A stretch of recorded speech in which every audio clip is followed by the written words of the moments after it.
Hey, everybody, and welcome to this edition of Stream On. I'm Jim Williams, your host, and we're going to take a look this week at something a lot of fun. And that, of course, is the plethora of college football bowl games that will be played between this coming weekend and, of course, the second week in January when it all culminates with the national championship game. And obviously, one of the great things about the streaming video world is that you'll be able to see those games, and the vast majority of them you'll be watching on your ESPN app. And really the fun part is it doesn't matter if you're, in the old days you'd have to sit down and watch it in front of television, maybe sneak into another room while you're at somebody's party, or try to find a place to watch it while you're at the mall. That's no longer the problem. You take them with you on your tablet or on your phone, and you can watch the games whenever you get a chance to. Like I said, if you're at a holiday party, you can sneak away for a minute there and check a score, or you can sit down if you're stuck in an airport or a train station waiting to travel. Plenty of good content, a lot of good football to be played. And to that end, as I said, ESPN's got most of them. Dan Orlovsky is our guest.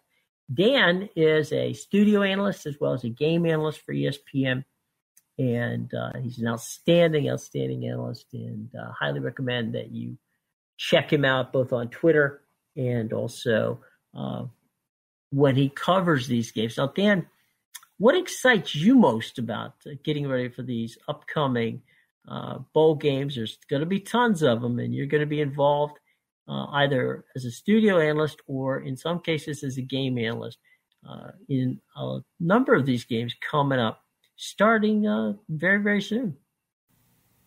Well, it's for some kids, I'll start at the top. I mean, for some kids, it's the last time they're going to put football pads on. It's the last time that they're going to play a game that they've probably been playing for a long time, and this is the culmination of their football career. In most cases, kids that were on scholarships and got their college education as part of their commitment to the game. So that's part of it, is the emotional aspect of it.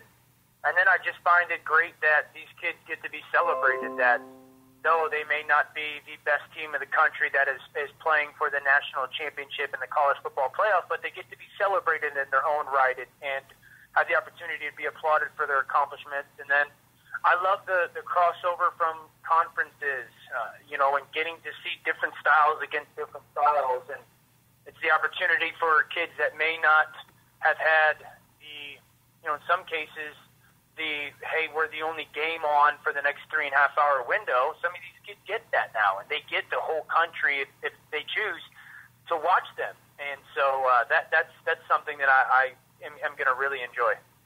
Now, with your background, one of the things too is that this actually is a great opportunity for some of these teams to get ready for 2019.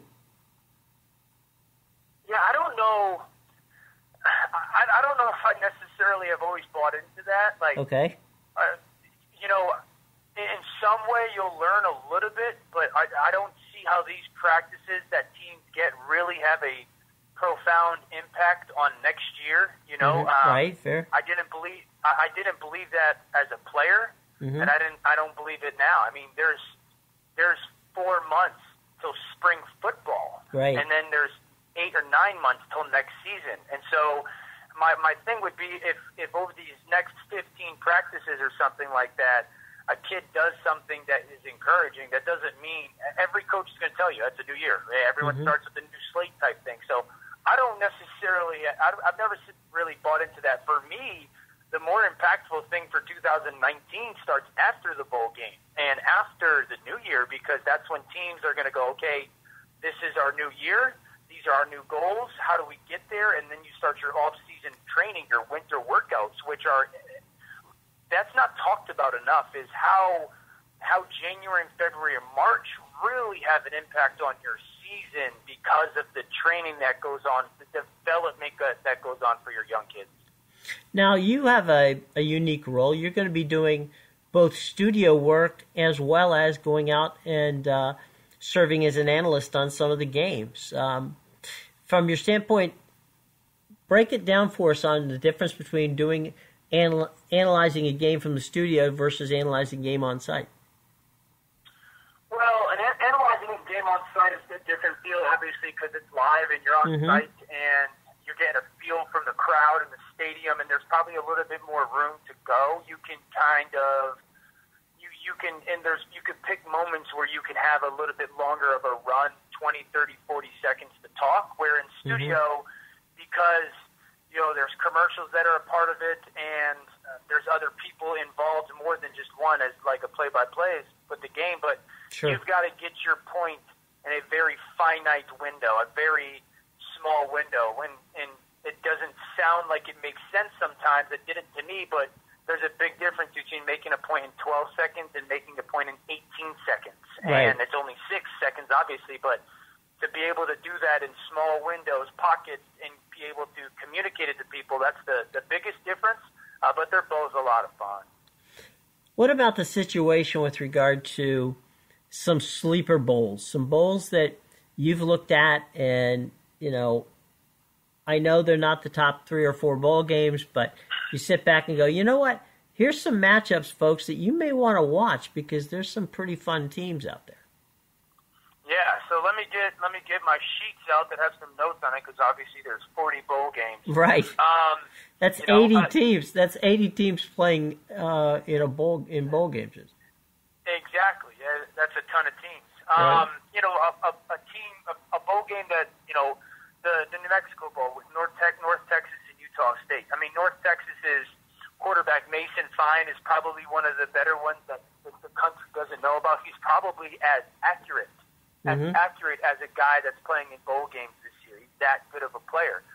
Fresno, Arizona State in the Las Vegas Bowl, going to be a great one. Herm Edwards having an awesome season, getting them to a bowl game, and then Jeff Tedford kind of going from college to the Canadian Football League, and now Fresno, whose defense gives up 13 points a game, is going to be a great matchup. One of the games that I have, Oklahoma State and Missouri in the Liberty Bowl, America gets the opportunity to see a kid who might be the first quarterback taken in the draft in Drew Lock. What Oklahoma State team shows up? Purdue Auburn in the Music City Bowl. Jeff Brom getting a ton of money, a lot of tumultuous stuff going on with Auburn's situation. That'll be a great bowl game. Iowa State, Washington State's going to be awesome in the Alamo Bowl because, it pits strength versus strength. Iowa State's defense, Washington State, and the year that they had, that'll be super cool to me. The Independence Bowl with Temple and Duke, both kind of programs that everyone forgets about. And who are they? And this and that. Really good programs right now. Really good football programs. So Michigan State, Oregon.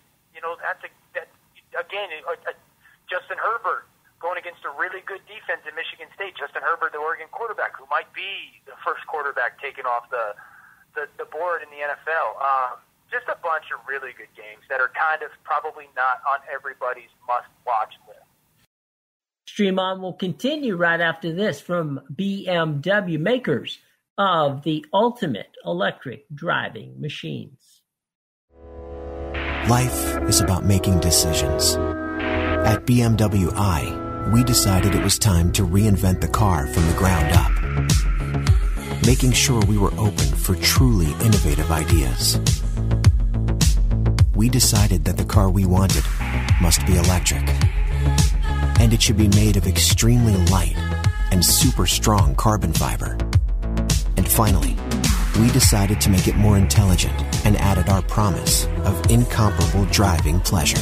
We made all these decisions to offer you a choice. The all-electric BMW i3. Welcome back to Stream On. One of them you're working too in Tampa at the Gasparilla Bowl. They're moving over there now to Raymond James Stadium for the first time, and USF is staying at home. So it's kind of like a home game for the Bulls. Yeah, USF is a team that was 7-0, and then they lost 5 in a row. And part of it was because of their health or their quarterback, Blake Barnett, fluctuated. They stopped getting explosive plays on offense. Their defense went through some injuries. played some better competition, and it just kind of fell apart. So that'll be interesting because it's a really good team and good program with Charlie Strong. Can they finish what was once a very promising season off on the right note? Mm-hmm. And then for Marshall's got the 15th best defense in the country, 5th when it comes to group of 5 teams. And this is a team with Doc Holliday's never lost a bowl game, who's their head coach. Marshall is not the Marshall of the old with Chad Pennington and Byron Leftwich. This is a defensive-led football team, like I had mentioned. So a very veteran team, and they do a lot of really cool schematic things on defense. So it'll be a good game. One of the things that I think people appreciate now is the opportunity to take your phone with you and actually dip in and dip out of these games while you're out, doing holiday preparations and getting things together. And in the old days, it was you had to be sitting in front of your television set or you had no idea what was going on. Now you have the opportunity to take it in your pocket and kind of sneak a peek every great once in a while and even watch some of the games if you're stuck at an airport or if you're in the car or whatever. You can now take the bowl games with you. Yeah, I mean, that's the great thing with technology nowadays is you can even, like you had mentioned, you can catch fragments of games and parts of games and especially in critical moments, if you have to go or want to go and spend some time with people or family or doing something, you can catch the fourth quarter of a game if you'd like and kind of see the really cool moments of it. Right. What about the Big Four? Your thoughts on the playoffs? Yeah, the playoffs, obviously Bama and Oklahoma, if Tua is healthy, I don't know if Bama will punt. Truthfully, offensively, if Tua is healthy, they're that good, and Oklahoma's struggled that much on defense. And then flip side, Oklahoma's offense is as good as everyone knows it is. I'll be interested to see do they utilize tempo a ton against Bama's defense, utilize some of the quick passing game to minimize the defensive line for Bama, and then Cal Katera, their tight end's got to have a really big game, getting matched up on some backers. Hollywood Brown, is he healthy? That'll be a big thing for them. But I see Bama controlling that football game just because their defense, I would imagine, going to play a little bit more zone, make sure eyes are on Kyler Murray at all times. And then, Clemson, Notre Dame's defense is very good, and they do a lot of things zone blitz-wise that make it hard on quarterbacks to see. And we'll see if Trevor Lawrence can handle all that. And on the flip side is they've got weapons, Clemson. And so do they utilize space in matchups because I'd force Notre Dame to tackle my athletes in space. So be a good game. Ian Book's going to have to be very efficient like he has been all year because the Clemson defensive line is so dominant. Let me ask you a quick question. And this has, this is kind of an off-the-wall thing, but the Notre Dame-Clemson game, I mean, in all fairness, if Notre Dame actually wanted to be in the ACC, that would have been the ACC championship game. Sure. So, I mean, is it fair now that are we at a point in time where Notre Dame should be in a conference, or are they still, for whatever reason, considered special? Well, I would imagine that the overwhelming group of people say, yeah, they should be. They should not get special treatment. And then there's the group of Notre Dame people who say we're not going to because we don't have to. And so, money in a lot of ways in so many situations kind of drives that. Right. And Notre Dame, until Notre Dame needs the money, they're going to stay independent. And right now they don't need the money. And so they get to control a lot of the variables about their program and scheduling and TV rights that others can't. And that's the beauty of them being Notre Dame. I get that, but I'm wondering, is it fair to the other teams who have to play championship games when you have Notre Dame now, for all intents and purposes, as we said before, Notre Dame's playing what in essence would have been the ACC title game, and one of those two teams would probably have not have made it to the Final Four. Yeah, I mean, is it fair? No. I don't know where the power structure sits at the other Power 5 conferences have the ability to force that to become an issue. Whether they join a conference or they join on a rotating schedule, a conference's championship, I don't know how that all plays out. But yeah, if I was a Ohio State or if I was a who kind of suffered, or Georgia, I would sit there and go, wait, what? Like, why am I getting penalized for making a championship game and losing to a great team when another team didn't? So, yeah, for sure, I would imagine that's all going to be part of this conversation of this 8-team playoff moving forward. Is this going to be the year that once again we see Alabama hoist the trophy? I actually like Clemson. I've liked Clemson all year. I think Alabama's fantastic, but Clemson's got a lot of the recipe to go and beat Alabama. They've got an absolutely dominant defensive line that can somewhat get home to the pass. Now, their secondary has been the flaw of their defense, but they're a boom or bust defense as well, and so you're going to be able to have the opportunity to create some plays, and then they can just match up offensively. The Clemson offense is fantastic. They're dual threat with both through the air and on the ground. Trevor Lawrence is remarkable, and so, if they meet, it will be a fascinating game and a great game, but I can absolutely see Clemson winning. Wow. I'll tell you what, those two institutions over the past 5 years have had some amazing football games. So, no question that it's going to be there. Is 2019 going to be another year where these two teams are going to be the dominant folks, or what are you looking forward in 2019?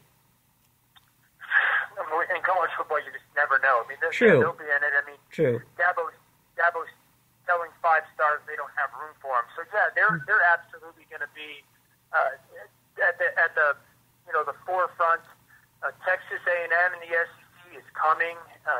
Jimbo and his recruiting and their facilities, they're coming. Notre Dame is going to be in the conversation again because Book is back, and I believe that they have some pieces back on defense that are going to help them. It'll be interesting to see what happens with USC with their young talent, Cliff Kingsbury, out in the Pac-12. Oregon is a team with Mario Cristobal that can return a lot of guys, and depending on what Herbert does, if he stays or whatnot. Michigan loses a lot of people, especially on defense. Ohio State, if Dwayne Haskins comes back, that'll be a team. So, yeah, there's still going to be some really good football teams out there. I will let you go with this one. I would be remiss in the state of Florida if I didn't ask you. With the big 5 in the state of Florida, of FSU, Miami, Florida, Central Florida, and South Florida, which one of those group of 5 teams has a good outlook looking into the 2019 season? Are you including like Miami, Florida State, and Florida? Did I hear that right? Yeah, Miami, Florida State, Florida, South Florida, and UCF. Yeah, I would say, okay, so UCF for me is in an incredible place. Their location is huge for them when it comes to recruiting because you got to drive through Orlando if you're going north or south. Right. I believe in Josh Heupel. They've built a brand, whether people respect that brand or not. They've built a brand that people know of now. I'm a Willie Taggart believer, and so Florida State, maybe not next year, going to be incredibly better, but I believe in 2020 is in a really healthy place. Willie Taggart has never been a quick fix guy. Right. He's a program builder. Miami's got, it depends. If Mark Richt is willing to hire an offensive mind, call plays, then I think Miami's got a good shot. Now, rumor is they're going to lose Manny Diaz, which would be a loss, but they've got a lot of young talent.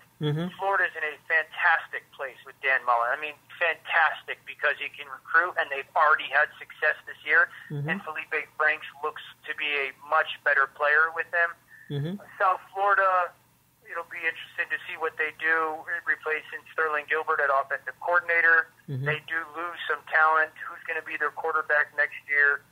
But there's positives attached to all programs. Well, I really appreciate it. Appreciate your time, and we'll be watching you both in the studio as well as on site. And have a wonderful and safe holiday season, and we'll be looking forward to catching up with you in 2019.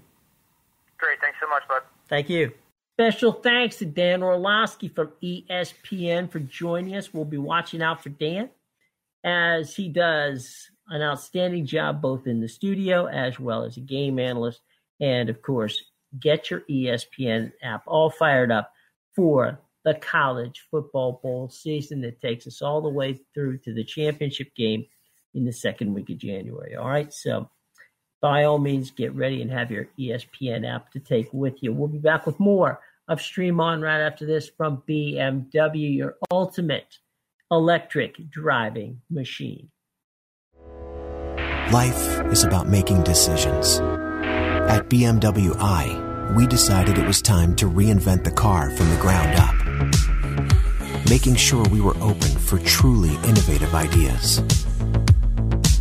We decided that the car we wanted must be electric, and it should be made of extremely light and super strong carbon fiber. And finally, we decided to make it more intelligent and added our promise of incomparable driving pleasure. We made all these decisions to offer you a choice.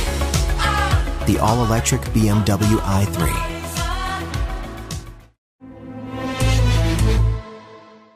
Okay, everybody, welcome back to this edition of Stream On. Now, if you're not yet one of the over 50,000 people who have taken the opportunity to subscribe to the podcast, first of all, shame on you. Second of all, we certainly do make it simple. Go on out to the iTunes store because we are very pleased to be part of the Apple Podcast family. We're equally proud to be part of the Google Podcast family. So you can find us via the Google App Store, okay? You can find us on Spreaker, Stitcher. You can find us on TuneIn, iHeartRadio.